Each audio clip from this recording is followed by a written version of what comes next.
show.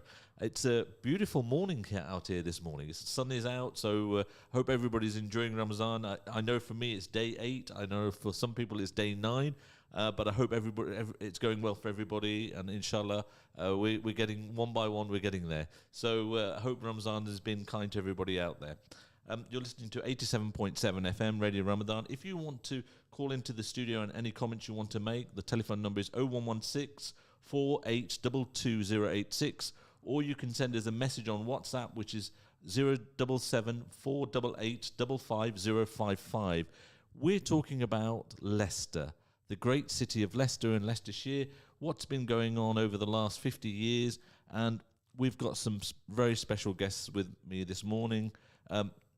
Nick Carter, who was the former editor of the Leicester Mercury, which was the prominent paper and still is the most prominent paper in Leicester and Leicestershire. Good morning to you, Nick. Good morning, Zuffar, and Ramadan Mubarak to all your listeners. Thank you, Nick. And we also have Claire Hudson, who's the lady in charge of the museums and arts in Leicester. Not quite. Well, not quite, I'd but love Claire to think Hudson. that was Well, you are Mrs. Leicester, I'm sure. Absolutely, thank you, and happy Ramadan. Thank you. First of all, Nick, we'll come to you. What is your background, and how did you end up as the editor of the Leicester Mercury in Leicester in the 1990s? Well, my father was in the newspaper business, not a journalist, and I suppose in my early teens I'd started thinking about what it would be like to go into that business.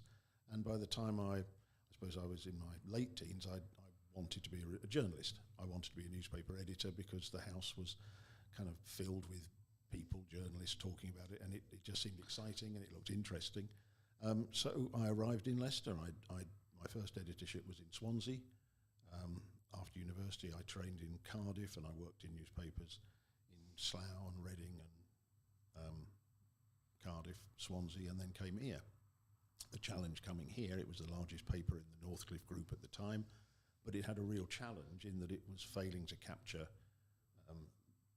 Asian readers. The city was changing, and you could see that if we couldn't get better at appealing to a more diverse audience in the city, then the paper was going to face difficulties in the not too distant future. Yes. And I mean, for my personal own experience, my background, I probably worked for the Mercury before you, Nick, actually, because as a 12-year-old, I had a paper round delivering newspapers in the Leicester Mercury, and I remember vividly, it was only 4 or 5 streets that I did, but the amount of readership you had, that the Leicester Mercury had in the 80s and 90s, was phenomenal. It's a huge newspaper. I mean, almost every second or third house had a copy of the Leicester Mercury. Yes, it was selling 120,000 odd in the late 80s, early 90s, across the city and county, and the total readership was probably 3 times that, because people would pass on copies, pass them over the fence to the neighbour. It was a very successful, one of the 6th largest regional newspaper in the country at that time. And also really, it put you really in a powerful position. You know, being editor of the Leicester Mercury with that much readership, you had lots of sort of, in fact, arguably you probably had more power than the current mayor at that time, because, you know, you would be the one selecting the news in the newspapers, and that newspaper had impact straight away. Yes, it would, but you also had to be aware of the responsibility that came with that. You had the ability to influence the way people thought, and thus potentially influence the way they behaved. So that is a real power. To do that, you would have had to publish consistent news of a certain slant. But the one thing I was told, the one thing all the editors in our group were told, you mustn't take a political stance, you have to remain impartial, criticise everybody by all means, but don't show any favour. And it was obvious coming to Leicester that there were potential tensions in Leicester still, and to have exploited them in the interest of selling a few extra papers on one day would have been utterly wrong. So we took a very careful stance about how we produce balanced news. And I think it transpired because, you know, we had the influx of the Ugandan Asians in the 1970s. Leicester was a different place in the 1990s. How did you feel when you came here? Because it was so multicultural, wasn't it? Even at that time, it was just the start of a change, really. It was, and I'd visited Leicester a few times before I actually came to take up the post. and was fascinated by the diversity that you saw. Although, of course, you saw less of it in certain parts of the city than you do now. The city is much more visibly diverse, but there were still distinct communities. I was interested in the Asia edition that was running then before I arrived, an interesting experiment to try and attract an Asian audience. I wasn't quite sure it was the right way to do it, though, because it seemed to me that Leicester needed to be treated as one city with different communities in it, rather than a couple of different cities with one community one place and one community another place. And soon after arriving, we started doing a lot of research, talking to a lot of people, trying to find out what the different communities had in common. And of course, the things they had in common was they all lived in Leicester.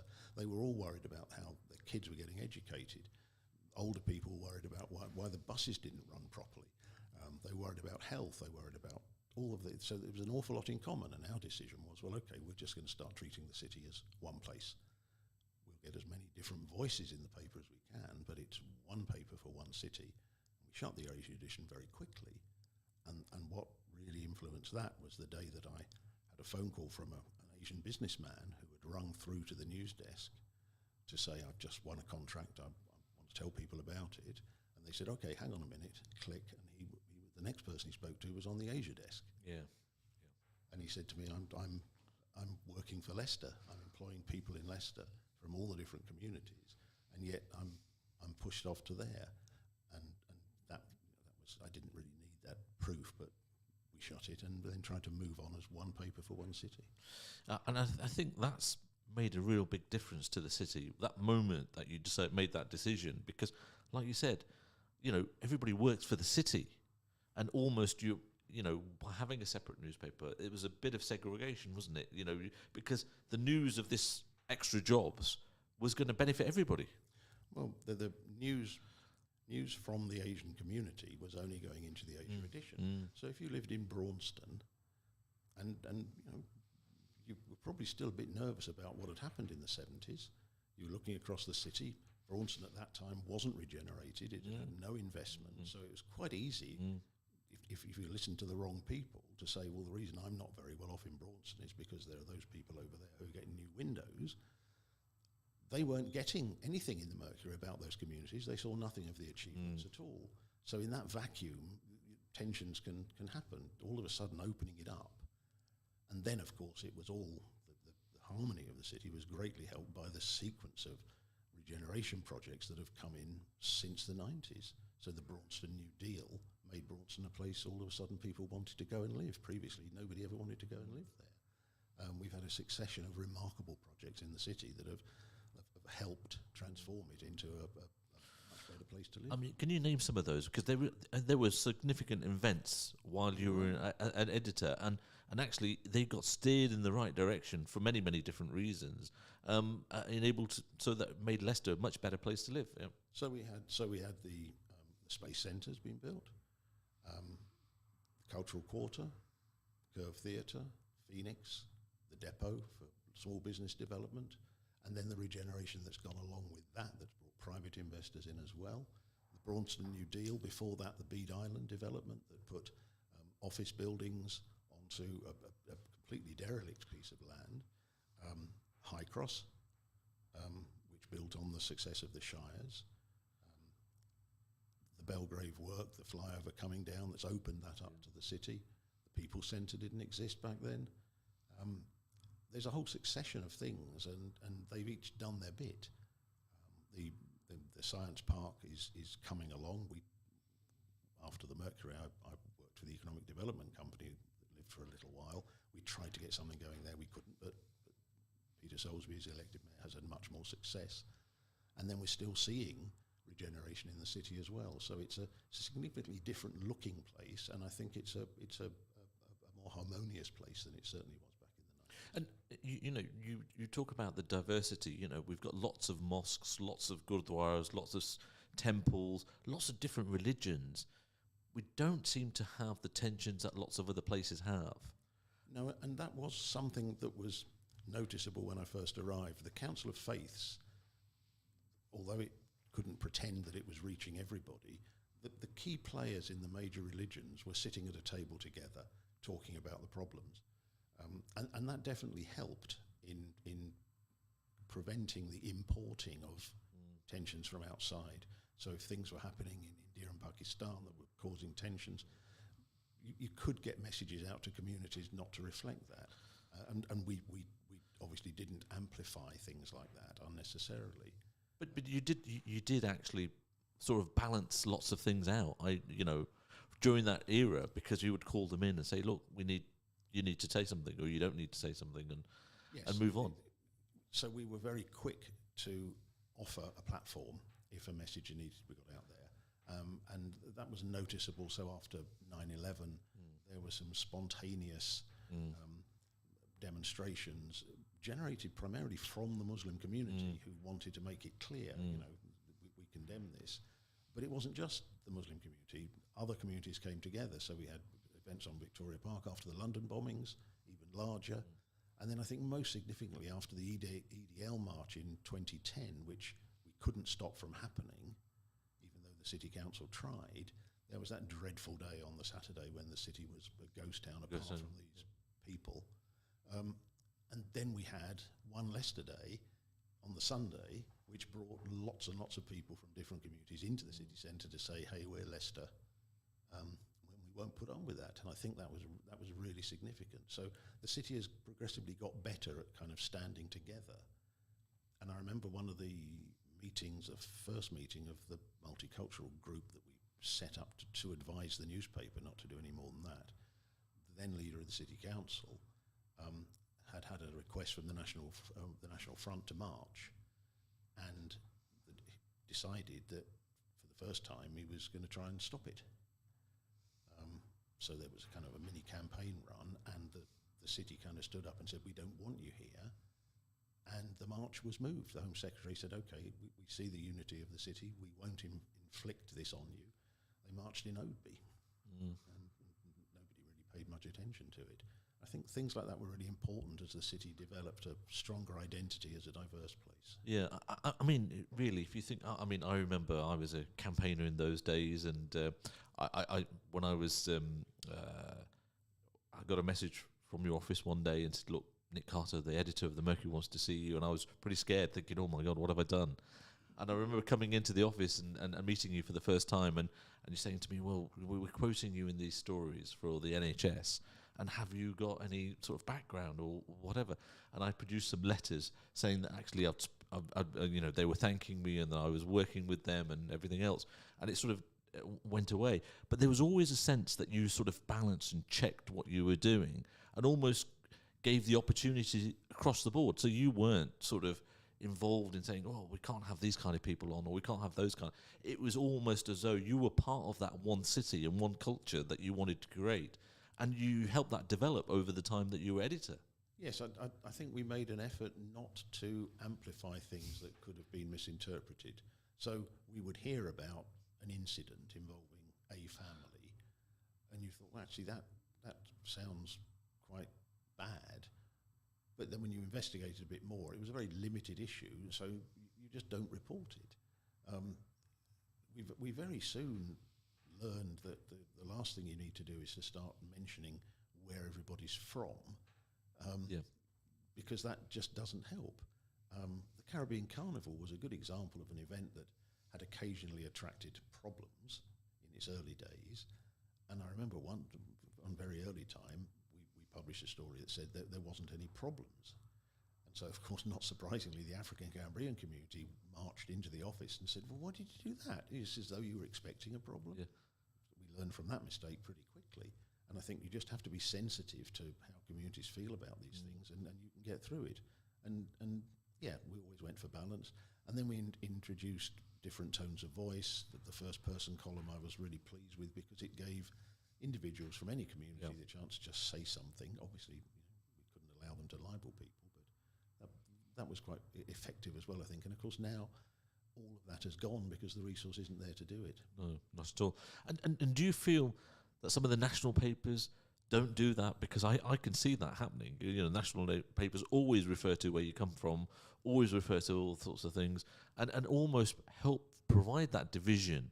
Whereas you actually did the opposite, because obviously you set up this multicultural group to advise you. You set up the Leicester Patients panel to advise you. You had lots of different groups, all balanced, all with different groups from different religions, different backgrounds, regardless, and just to come and advise you and help you. Well, it's very easy as an editor to decide that you know everything, and you have to work quite hard to suppress that thought, so getting advice is important. National newspapers all have an agenda. They don't have a constituency. They can do a smash and grab raid on something that happens in Leicester. They can misreport it. They can deliberately misreport it and not be too fussed about any consequences. If you're producing a paper serving a particular community, you have a responsibility. It's your doorstep. National papers have a clear agenda. The Brexit vote went the way it did because the national papers had a clear agenda. Regional media were too weak and too diluted in those days to actually challenge any of that. And we're still seeing the effects of that now. Yeah. I mean, it's really credit to you, Nick, and the team at the Leicester Mercury to really have handled lots of sensitive issues in a real sensible way, and able to really make the city as harmony as it has existed today, really, and in its harmony. Well, I wouldn't want to take that much credit, I think. I mean, I had a brilliant team, but all the different organisations of the city were doing a lot of work as well. The City Council had some exceptional community officers who were working in those days, who really understood what was going on and could engage with communities. But the reality is, you were the newspaper, and you were sending the messages out. The masses were reading that paper. I mean, the readership was 90,000, 100,000 plus at that time, and lots of people who don't always necessarily come into the city in Evington Road or some of the Belgrave would be reading those papers and thinking, oh, actually, it's not so bad. No, that's true. But I think given that we weren't making things up, there had to be positive things happening for us to report. Yeah. So it kind of was a virtuous circle if you could manage it. Yeah. And what would you say that you feel now about the newspaper world, the social media world? Because, the Mercury, people would buy the Leicester Mercury on a Saturday if they wanted to buy a house. They'd buy it on a Wednesday if they wanted to get a job. I think it was a Friday for cars, to buy a car. And that was the go-to place if you wanted to buy a house, if you wanted to... And it's all changed, the internet world. And the accountability seems to have gone as well to hold people to account. Well, the internet changed all of that because it all went online. Advertising revenue was a significant part of the total revenue of the newspaper. The cover price was the other part, but we were always very nervous about putting the price up because we felt that the newspapers were price sensitive.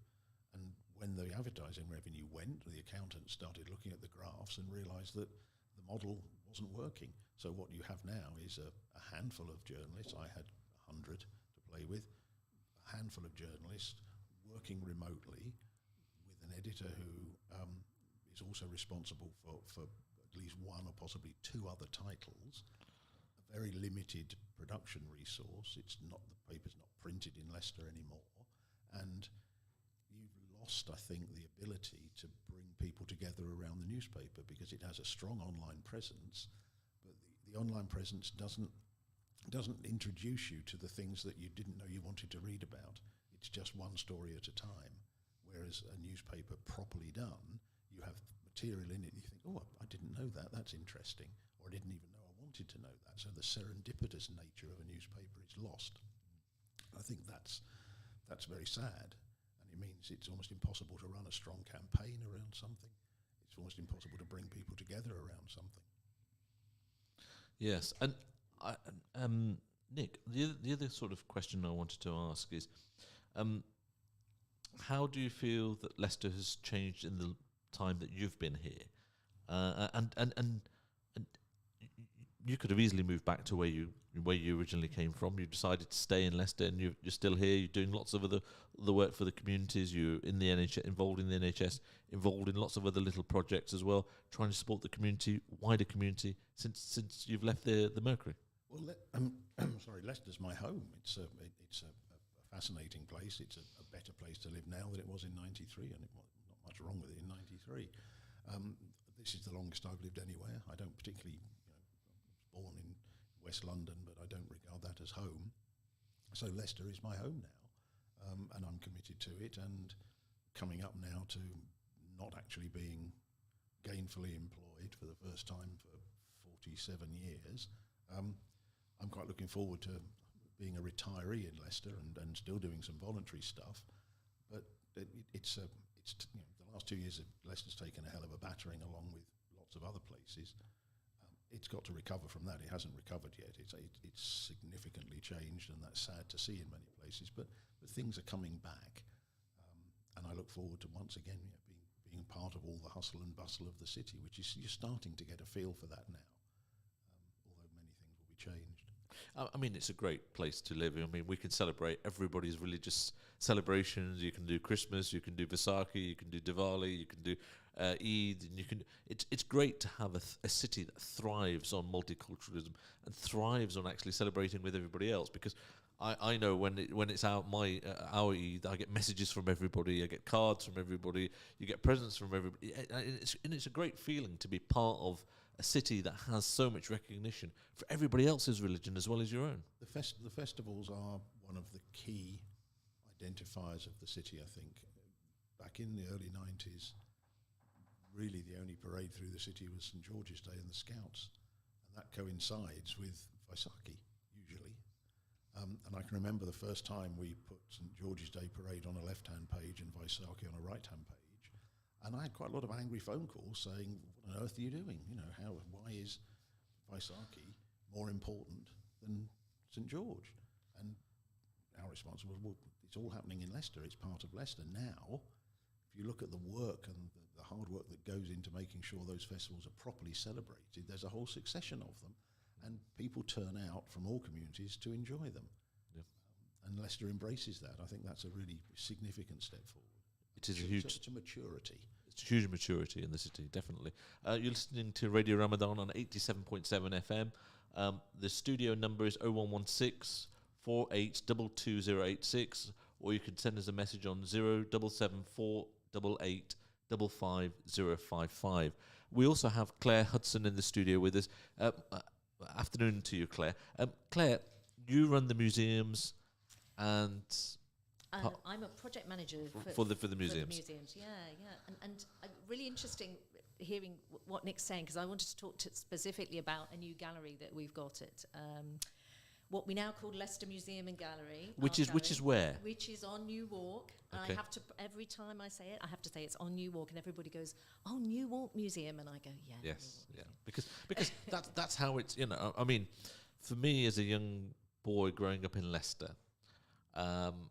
We struggle as a family financially, so the main thing that we used to do at the weekends was go and visit the museums, and because they were free, you could go in, you could have a wander around, and the nearest one to us was New Walk, the one with the large pillars outside, and we used to walk down there almost every other weekend, and just have a wander around, look at the pictures of Daniel Lambert and all the rest of the paintings on there, and then we'd also sometimes occasionally walk a bit further down New Walk to New Walk Houses, which is a great display.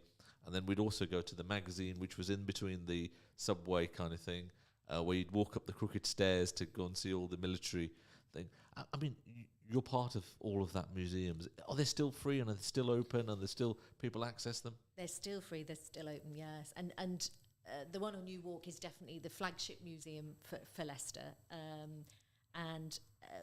The City Council also run King Richard III Visitor Centre, which you do have to pay for, and that's that's how it works financially. But all the other museums, of which there are 5, are all free admission. What time do they open from until? Because there'll be lots of people listening out there who have probably not even visited some of those. So the one in New Walk is open 11 till 4. Okay, and that's each day. So yeah, do pop in.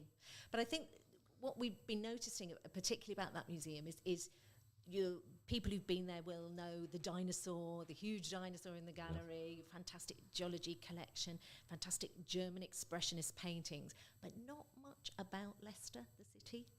And so a few years ago, then the head of the service then was thinking about, well, how do we talk about Leicester, and how do we talk about this super diverse city, and who talks about it, and how do we present, what it looks like today? So the project I've been working on is looking at a new public space. So we're opening a new gallery that was back offices previously, so the same size as the Dinosaur Gallery, if anybody knows that. And it's called Leicester Stories Gallery. But coming into that role, I was thinking, how on earth do we talk about a city that's this diverse? And how do we co-produce it with people from Leicester who tell their own stories?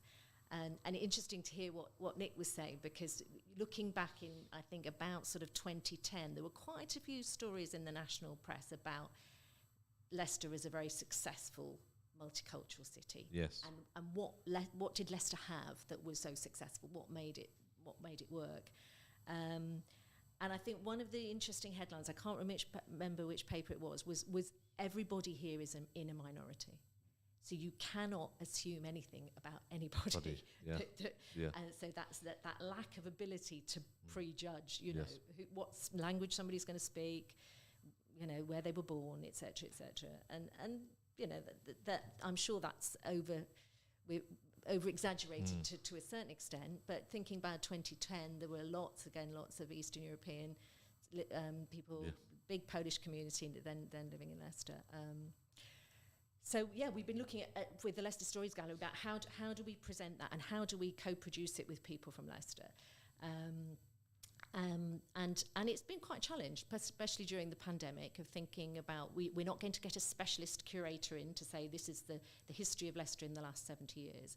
So we've done a number of things, one of which is bring together a co-production group who are broadly representative of Leicester's diversity, and have lots of conversations with them, all on Zoom, because it was during lockdowns.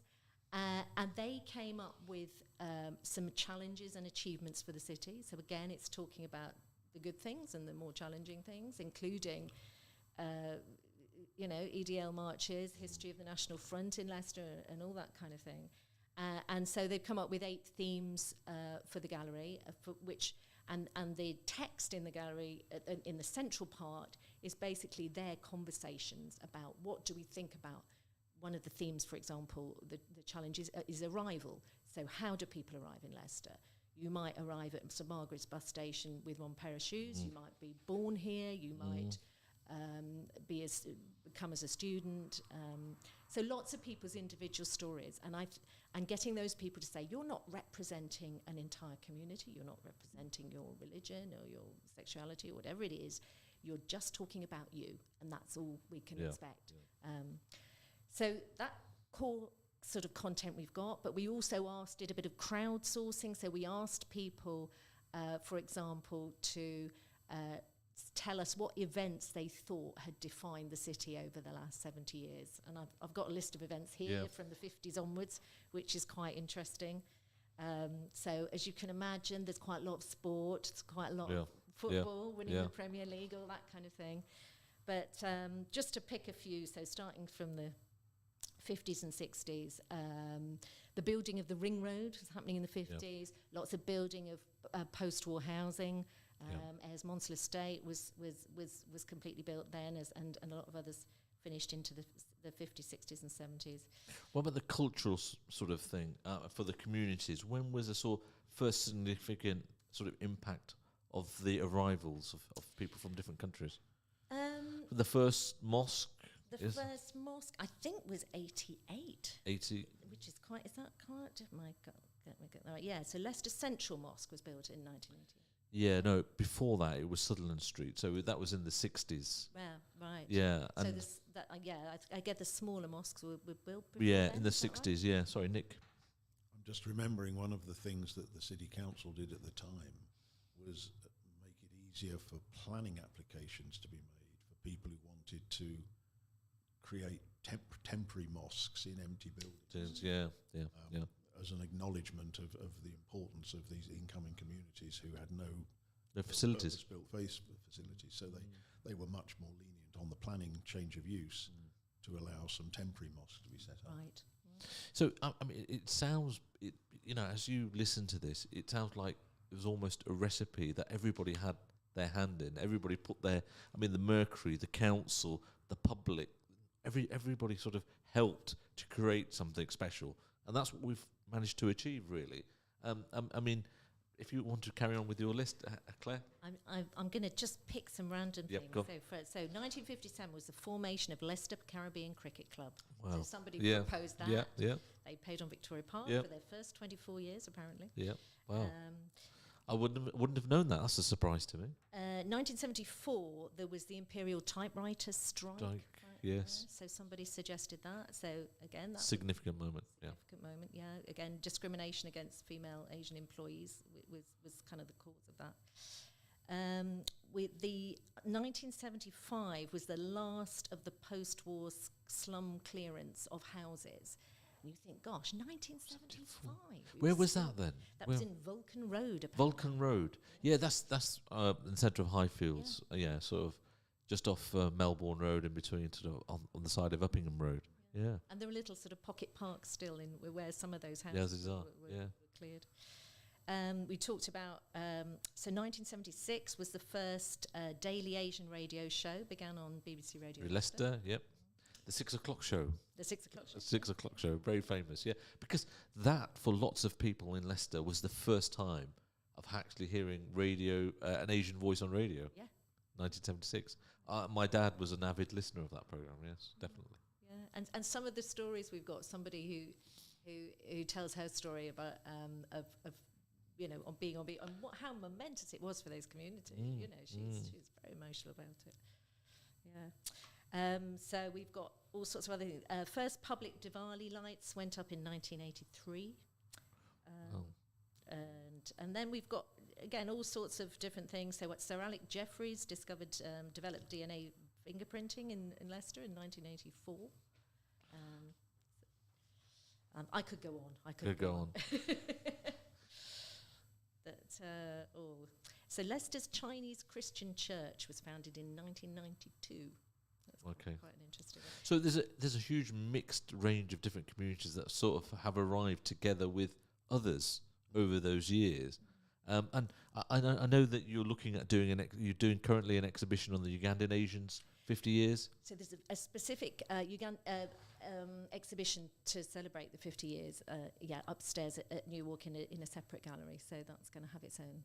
Is that already currently running? No, it's going to open in July, I believe. Yeah.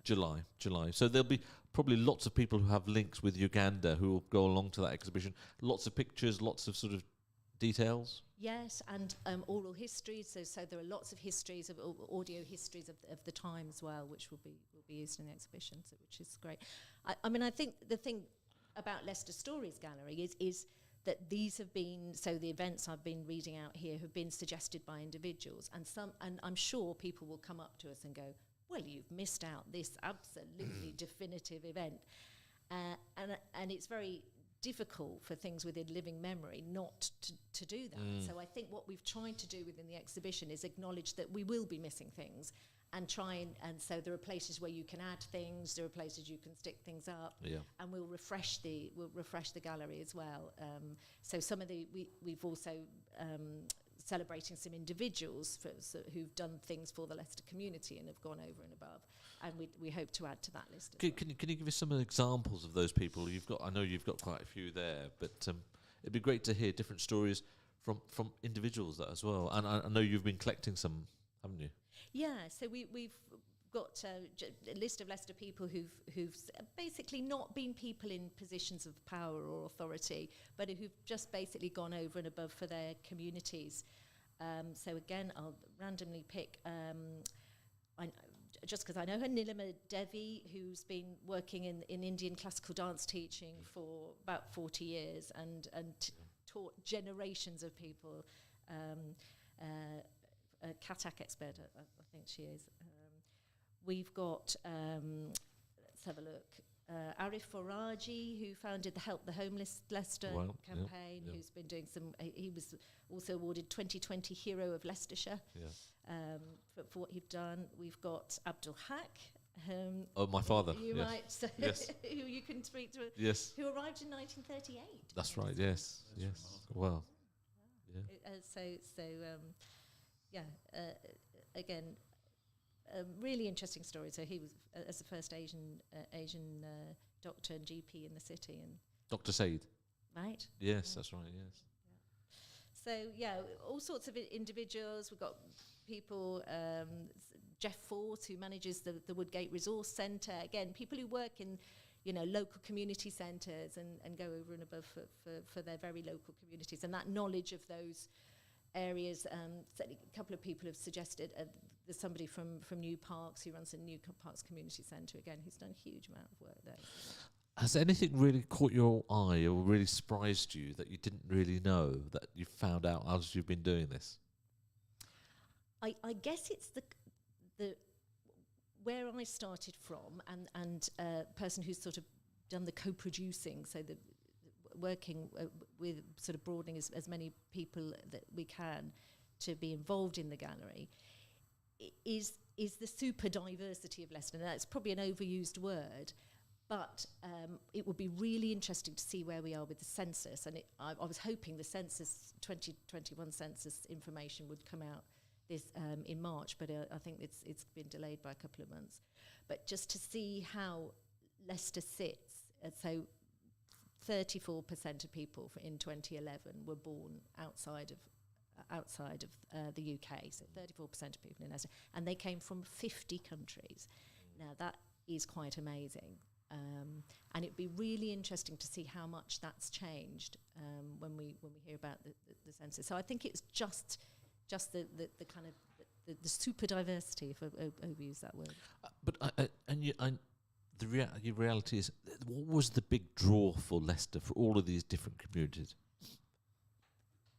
Was it jobs? Was it the relatives? What has created this sort of melting pot in Leicester? Well, I think for the Ugandan Asians, there was an element of Leicester's history as a textile centre, and also, quite frankly, it was the first big city on the train out of London. Yes. So there was a degree of that. A number of different things conspired to bring that particular community here, and we're very lucky to have that community, because the whole ethos was they were very work orientated, they were very family orientated, and they settled very quickly into the economy of the city and became part of the fabric of the economy of the city, and helped the city through successive recessions. I think that's something that's sometimes forgotten, that Leicester's economy's ability to flex with the tides of financial fortune. It's almost strengthened. It's almost as though the immigration has driven growth in the city. We have the big, very high rate of small businesses in Leicester. Yeah. And again, I think that's a migration thing, because actually, if you find it hard to get a job, you create your own job and you become self-employed. And there's very high rates of self-employment in Leicester. And that's being shown still. So the way the shops change is one of the most fascinating things about Leicester. I mean, you were saying about Evington Road. I haven't been down Evington Road for a while. There's a very significant difference in the type of food offerings, which I might avail myself of. Yes. Leave here. But some completely different to what I remember some years back. Look at Narborough Road, which is a remarkable confection of different shops, and then the different communities that suddenly pop up. So I guess we could all have said that there was a Ukrainian community in Leicester, but it's taken the horrendous war for that community to mobilise itself, get onto Facebook, start asking for support, and the reaction has been absolutely phenomenal. Yes. Huge amount of donation, huge trucks being sent over there. And then hopefully when all of that is over, that community will its profile will go down again, and then perhaps somebody else will come along. Yeah. But Leicester just seems to respond to that, because it's not Ukrainians who are making these donations, it's everybody else. Leicester. Yeah. And it seems to have just thrived, even for people like me looking at it and thinking, well, the number of mosques, the number of temples, the number of different sort of religious denominations that live in Leicester, and the fact that actually, to a degree, by and large, they do get on with each other, and that is part of Leicester. And you look at other cities, it's not quite the same at all, really. No, other cities have been struggled. They've been less fortunate in the way they've evolved. I think in the early days, perhaps around the late 90s, we sent one of our reporters into Belgrave and up into Evington as well, and up into Braunston and up into New Parks, deliberately seeking out young people to talk to, so young people standing on street corners. And it was quite interesting because they all had an appreciation that they lived in the same city. They didn't feel any particular antagonism towards each other, but they knew that it wouldn't be right for them to decide, for example, to go from Evington and walk through Braunston for no particular reason. And the Braunston kids had the same kind of appreciation. So there was an appreciation of people existing Side by side, which and the city's moved on a lot from that. I remember the first time I walked around Highfields with the then police chief, and he was saying one of the things he'd noticed was that there was criminality, there were gangs, but actually the gangs were diverse.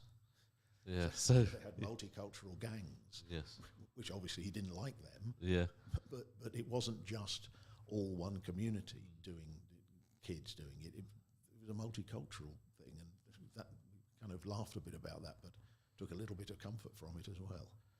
Yeah, because it could have been worse had it been the other way around, couldn't it? Of course. Yeah, yes, of course. It could have been a lot worse. Yeah, I mean, when I sort of look back, I think to myself how lucky we are really, because there was a story in the BBC today that people who came in, the first generation who came in, felt fairly lonely. They got depression because they were on their own. But I when I look back at my sort of father's generation, there was a lot of camaraderie and a lot of support for each other. As people arrived on the train, they would come to the station, or they'd say, "Oh, we've got a relative there," and lots of people would be housing their friends and relatives for weeks and weeks until they got on their own 2 feet. And I don't know whether that would happen now, but certainly it happened in the era of the 50s and 60s and 70s. But that seems to have gone away a little bit, I think. I still think people would rally round to help. Leicester's tradition of voluntary work is enormous, isn't it? Yeah. And the City of Sanctuary movement, and it gives a message, I think. Yeah, I mean, I think Leicester in itself and the population, the people of Leicester, have sort of embraced the whole sort of multiculturalism, the whole sort of thing that we need to all live in harmony and get on with each other. But it's not come in one go. It's come over decades of hard work from lots of different people. It has, and I think one of the more worrying things of the last few years has been the national tones of voice that have started to emerge, which has started to make it a little more acceptable to express quite nasty views about groups or particular cultures. The sort of thing that Claire said Leicester wasn't doing as a city of minorities. You don't judge. Yeah. There's a lot of national judging going on. And things have come out of the box that really shouldn't have done, and that you thought that by 10 years ago you'd kind of not stopped hearing those kind of views. People still might have had them, but they realised that actually they probably weren't acceptable to a lot of people. Yeah. So I think Leicester's got to be really vigilant about that kind of, we don't get contaminated by the national picture. That's exactly. Because we've avoided that for a long time. We're running out of time now, but it's been really fascinating talking to both of you today. I really thank you very much for coming in and speaking to us and talking about your experiences and really making Leicester such a special place. Thank you, Claire, for all the hard work that you do for the museums, and how you've looked out of the box and thought, how can we involve? Because for people like me to go and see other Asian people in the museums would be great, and lots of people I'm sure will be listening and will be going along to watch your exhibitions as well. Great. Well, it's high time, we thought about that, but thank you. It's been great. Thank you. And Nick, thank you very much for all the hard work that you've done over the many, many years as the editor of the Mercury, and credit to you and lots of other people who worked with you to actually making Leicester the harmonious city it is, and being part of that, because it's really made a difference and made Leicester a great place to live. Well, Thanks, Zuffar. I mean, we would have been invidious if we'd done anything else, but I'm glad it's